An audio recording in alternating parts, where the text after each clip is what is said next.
Australia, a land known for its vastness, its mysterious dreamtime creatures.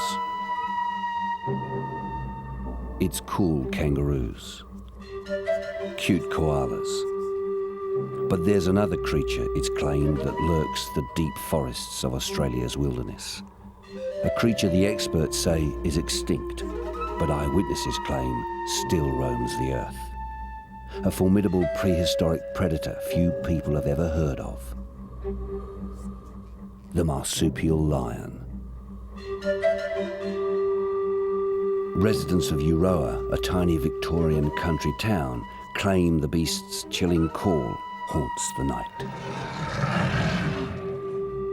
All of the digits had retractable claws like a cat, and we found that this creature had a very powerful forelimb. Scientists exploring a recently discovered cave have found piles of fossilized bones of this ferocious killer.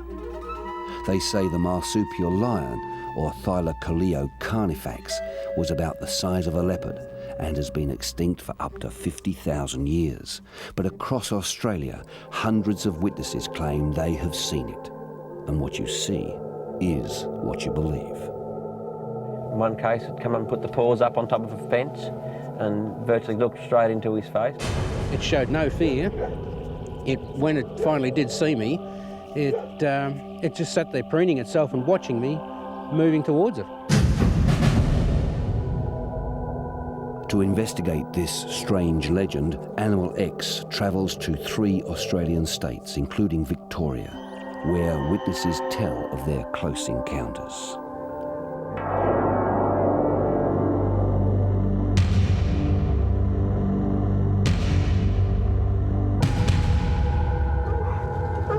In country Victoria, Neville Smart is known as the region's big cat hunter.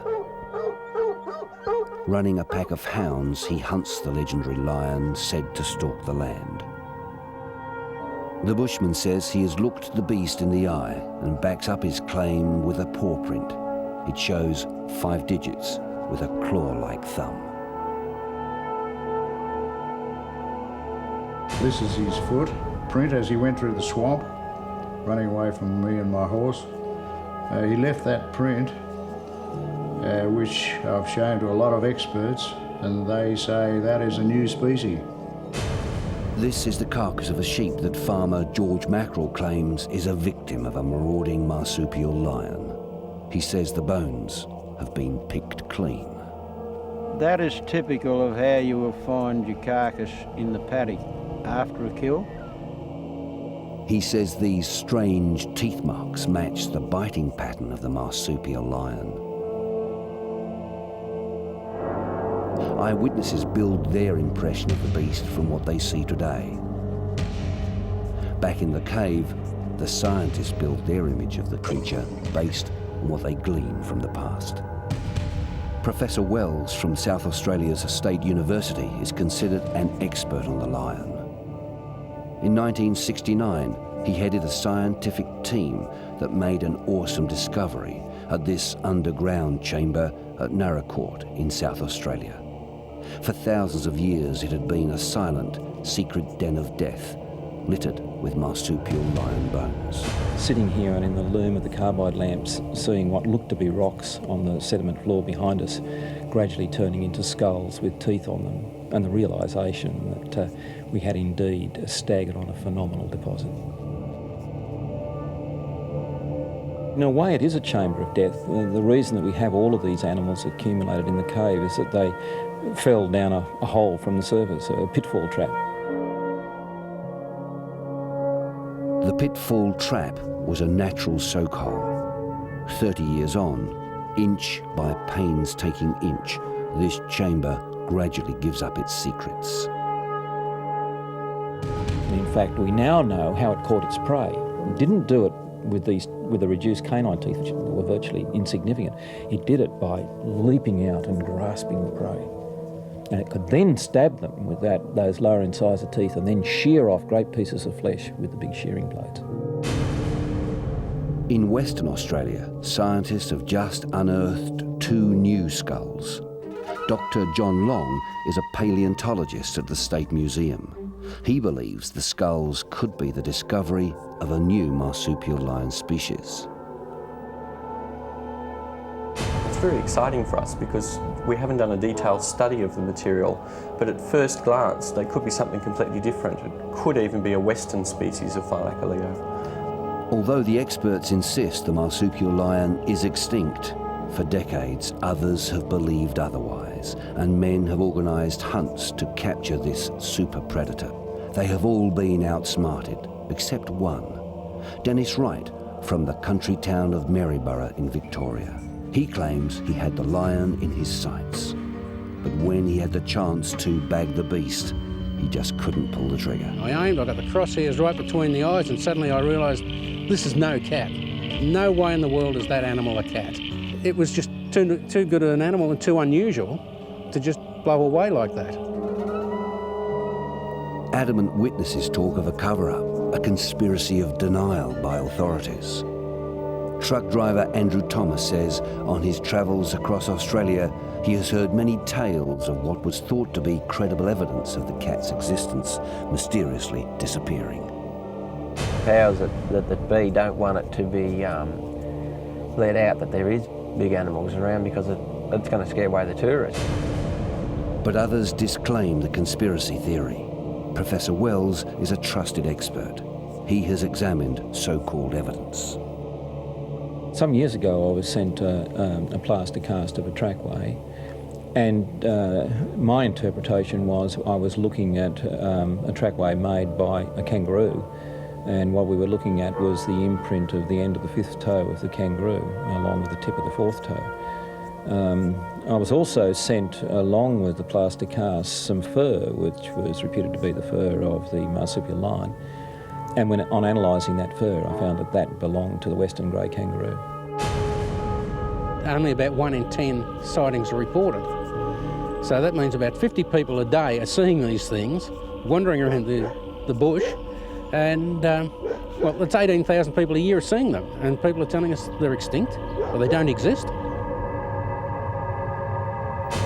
So it seems while no one can identify for certain the creatures these witnesses are seeing, scientists remain convinced it is not the marsupial lion's roar that haunts the silent night. But whatever it is, the mystery lives on.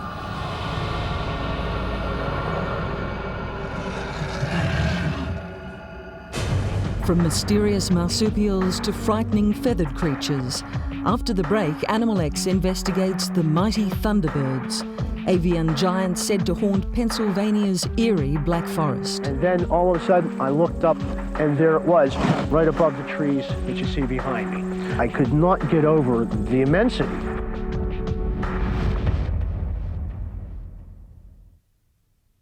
Welcome back to Animal X.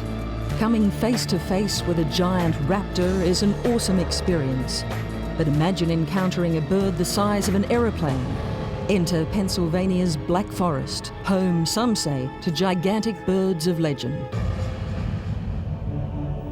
Once known as the Forbidden Land, Pennsylvania's Black Forest has been haunted for centuries by accounts of giant birds that soar above. Native American mythology tells of these monstrous black birds that strike terror into the hearts of those that encounter them.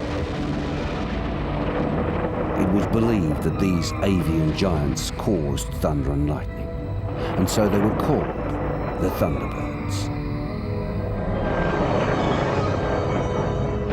I looked up, I saw this thing, thought it was a plane, it flapped its wings, and I just, oh my God, it's a bird.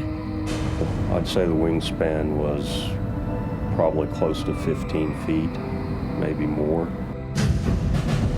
Animal X travels to Pennsylvania to investigate the reports of thunderbirds that continue to haunt the dense forests and isolated mountains of this region. In 1995, Mandy Merrifield, while camping with a friend in the Black Forest, was terrified by a creature she had never seen before. My friend had looked up and made a remark that someone had a remote control airplane. And I looked up and I said, no, that's too big. And as I'm saying this, I'm thinking, there's another bird with it. Birds do not fly near airplanes. And just as I was, thinking that, it flapped its wings, just once. It was a large bird. It was an incredibly large bird. Gerald Masinski of Temple University in Philadelphia is a professor of intellectual heritage. His folklore studies took him to the Black Forest region to study the local Thunderbird legend. I began the folklore research in '88, thinking that the stories were merely folklore, so I really did not believe that I would ever catch sight of a genuine bird, especially of these types of dimensions. Professor Masinski's research took him into the heart of the legendary Thunderbird territory. And one morning, while driving along a deserted road, Masinski came across a sight that was to change his views forever. All of a sudden, I looked up, and there it was, right above the trees that you see behind me. I could not get over the immensity. It was not an eagle, certainly no kind of vulture, and as it flew away, it had that airplane appearance to it. Another witness who finds it hard to comprehend that he came face to face with the enormous flying creature is Professor Charles Chemnitz. All I know is that it was a very large raptor-type bird, something I had never seen before, seen in a book before. To tell you the truth, I'm almost embarrassed that I saw one. My training is as a scientist, so I'm a trained observer. I didn't want really to admit to myself that I had seen this bird. Though the Thunderbird legend was growing in strength, there was still no substantial evidence to support the eyewitnesses' wild claims. That was all about to change when one morning, Cherokee Chief John Huffer went out onto the lake with his film camera. He filmed something that was to make cryptozoological history. A bird with a wingspan 3 times the size of a grown man. About 30 foot up in a tree were these 2 giant birds, bigger than anything that I'd ever seen. And they flew, and that way we could see the wingspan, and the biggest one had at least 18 foot of wingspan. And they had a huge, long black neck. I was so close, I could see that it was all cracked like old leather around there. A board member of the Society of Cryptozoology and professor of ornithology, Angelo Caparella, is familiar with this controversial piece of Thunderbird evidence. Every aspect of the plumage and the shape is consistent with the turkey vulture. Without actually visiting the site and seeing the size of the tree, it's very difficult to get a very clear size estimate. I wouldn't want to dismiss investigating all Thunderbird reports. I don't really see any possibility that they are a new species, new to science, but they could be some known species that are moving outside of their usual range, and that's always of great interest to ornithologists. Myth or reality, one fact remains. An avian creature of immense proportions has been sighted again and again in the remote areas of Pennsylvania's Black Forest. Perhaps in time, we will discover the truth. From birds born of thunder to frogs sealed in stone, after the break, Animal X investigates how amphibians survive despite being buried alive. Frogs have been on this planet since the time of the dinosaurs. So they have a tremendous capacity to survive difficult periods of time.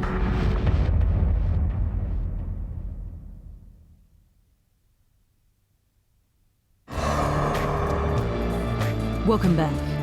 Tales of frogs sealed in stone appear to be the stuff of legend, but according to witnesses of this bizarre phenomenon, it's no fairy tale. So how could they do it? Time to go underground.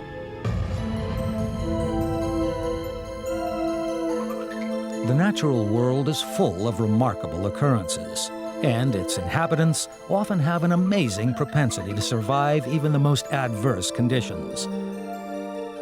One of the most perplexing tales the natural world has to offer is that of live frogs emerging from stone.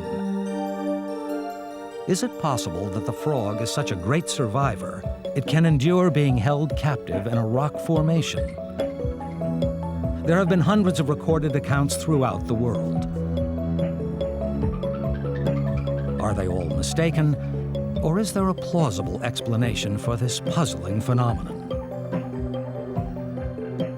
When you see a frog in stone, and this, as I say, it's sedimentary mudstone, you think, well, okay, this is something right out of the normal. You don't have to be an Einstein to understand that. It's very, very troubling to try to get a handle on how long frogs could possibly survive. Frogs have been on this planet since the time of the dinosaurs.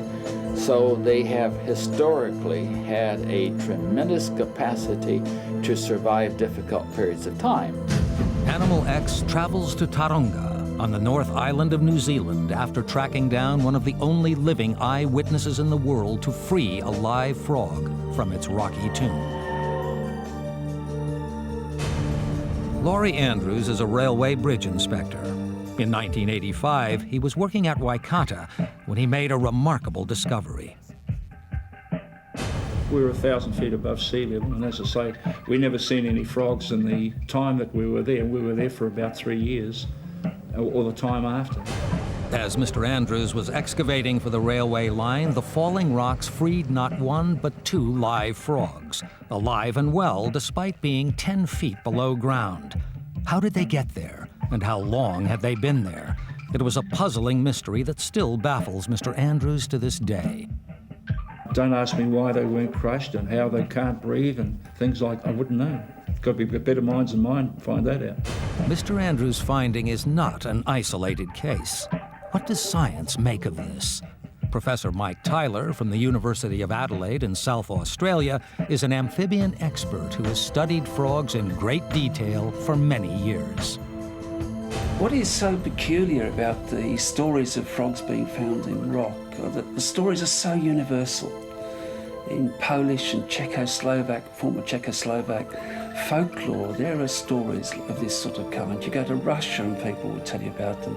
Come to Australia, England, doesn't matter where you are, people will tell you these sorts of stories. And in Australia, there have been recoveries in the 1930s and 1950s, but the methods by which buildings are constructed has changed. Instead of having guys down there with a pickaxe whacking away at rocks, you've now got vast, enormous pieces of mechanical equipment. And so it may be argued it's not surprising if frogs are in rock that they're not being found today. I guess the simplest explanation would be there had to be some sort of crack there before, or some aperture enabling the frog to get into the space. It then some of the early people describing this phenomenon said that flies would be attracted by its putrid odour, and so they feed on these creatures and get bigger and bigger and eventually are unable to get out through the means by which they got in. That, I think, is the only sort of explanation that'll hold up. Professor Robert McKinnell of the University of Minnesota is one of the world's leading amphibian experts. He has been studying frogs since 1958. I come from the Ozarks in North America. That's hillbilly country. And we have all kinds of folk tales about people opening up the cornerstone of a church that is 100 years of age, and out hops a toad that's been there for 100 years. I would say that is exactly as I labeled it, folklore. Could there be a possibility that animals would withstand prolonged periods of desiccation or dryness? I could not be persuaded to believe that they would survive for long periods of time.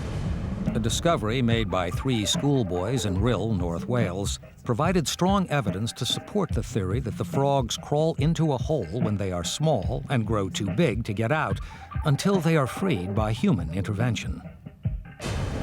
We were all picking up bits and pieces, emptying out the cans of pop, and inside the one that I picked up, there was something that didn't want to come out, so I had a look inside and there was a frog in there. We just think it had crawled inside the can when it was obviously very small, grew too big to get out on its own.